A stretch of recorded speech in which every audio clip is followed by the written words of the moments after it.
Once upon a time, in a small town called Okuta in Kogi State, Nigeria, there lived a man named Iga. Iga is a rich farmer with so much power and authority. He has many wives and children.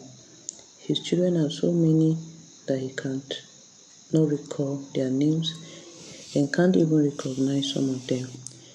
He is so powerful that he married any beautiful maidens in the land and devoured them at will. He often claimed that he was a divine being, calling himself God. His words are final and must not be disobeyed. Villagers gather around his house to beg for money and other things, but he can never give anything for free. It's either he sleeps with the man's wife or he forcefully marries their daughter back before he can assist them. The villagers are tired of his cruelty, but who can challenge Iga? The king of the land and the elders are at his mercy. They take orders from him. One fateful day, Iga was taking a walk around the village together with his guides when he stumbled on an old woman who was asking for a direction to a particular market. It was an Ede market day, and when asked by Iga, she explained to him that she is new in town and looking for direction to go to Ede market to sell her pepper so she can treat her sick daughter. On hearing that, Iga, seeing the old woman looking pale and tired and weak, took pity on her and decided to help her and her sick daughter. And for the first time, Iga wanted to help out of pity without collecting anything in return.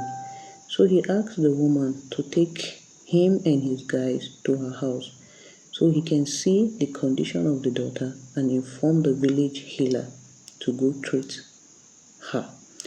On getting to the old woman's house lay a very beautiful maiden named Sumaya on a bamboo bed.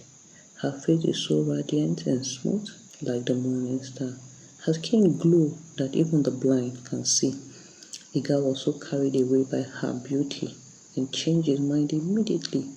He called the woman aside and said to her, I will make sure your daughter receives all the necessary treatments and every other thing she needs. I, Iga, will make sure she becomes healthy and back to her feet again. But under one condition, you will allow me to marry your daughter. On hearing what Iga said, the old woman became shocked and confused. She tried to explain to Iga that they are only visitors and her own people were expecting her and her daughter back home soon. Not to even mention that Iga looks too old for her daughter. But Iga never listened to the old woman. He told the old woman that this is my town and whatever I want, I get. He immediately sent for the village healer and the treatment commenced. Few weeks after the treatment, Sumaya was standing strong and healthy again, and her mother narrated everything to her, but she immediately refused. And her reason was that Iga is too old for her and that she is already in love with another person. On hearing this, Iga immediately arranged for the marriage ritual and he forcefully married Sumaya. But one thing is hidden, Sumaya and her mother are not human. It happens that Sumaya and her mother are from the snake kingdom. They were taking a walk one afternoon when they mistakenly stepped on a trap set by hunters and were caught by the trap. And a maiden named Ochanya was at the farm at that time. Ochanya was one of Iga's victims. She just finished crying and cursing Iga for forcefully separating her from her lover whom she loved so much. He married her by force because her father could not afford to return the money he borrowed from him. And 6 months into the marriage, he sent her away by divorcing her. She was still at the farm when she saw the two snakes caught by the trap. At first, she wanted to run away out of fear to avoid being bitten by the snakes. But looking at the two snakes, these could be two lovers, she thought to herself, and smiling, she summoned the courage to pick a long stick and said, "If you two can hear me, don't harm me, please. I'm not a bad person. I just want to help." With the help of the stick, she was able to free the two snakes from the grip of the trap. She took to her heel. Immediately, she freed them.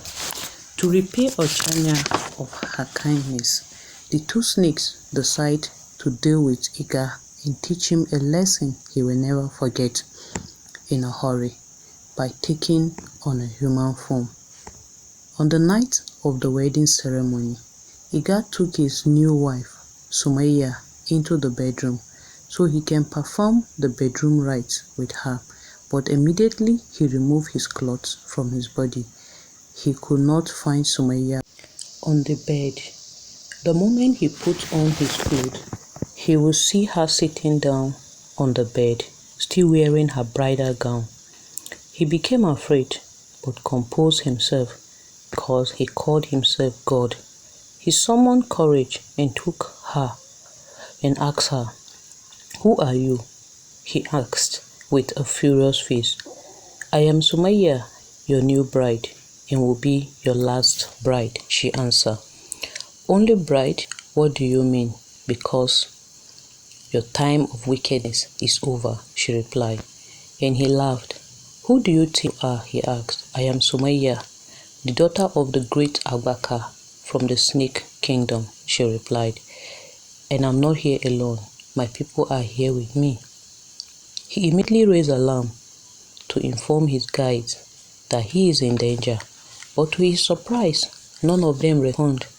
She laughed and asked him to check outside his room, and to his surprise, snakes of different size and color took over his compound. All the guys flee away. His other wives and children were all safe because they are all innocent. He took out a dagger and tried to fight Sumaya, but she was fast. She released her saliva and spread it into his both eyes, and she became blind. Knowing fully well that he can't fight the snakes, he began to beg for his life. She agreed to free him, but under the conditions that he will free all those maidens that he forcefully married, and except for anyone that wished to stay, and he will compensate them with certain amount of money. He accepted to do exactly as she wished. Early morning the next day, he called all his wives in together and freed all of them except for anyone that wished to stay, but no one agreed to stay except for his first wife, whom he married when he had nothing. He compensated all of them with money, and that caused his finance to go down. He now lived quietly in the land as an ordinary blind man. No more money, no power. As for the first wife, her grown-up children are taking very good care of her. Sumaya and her mother met with Ochanya and thanked her for saving their lives. Ochanya did not understand until she heard what happens to Iga. Ochanya later on married a very good-looking and kind young businessman. Sumaya and her mother returned back to their kingdom. Immediately, they finished their mission. Thank you for watching.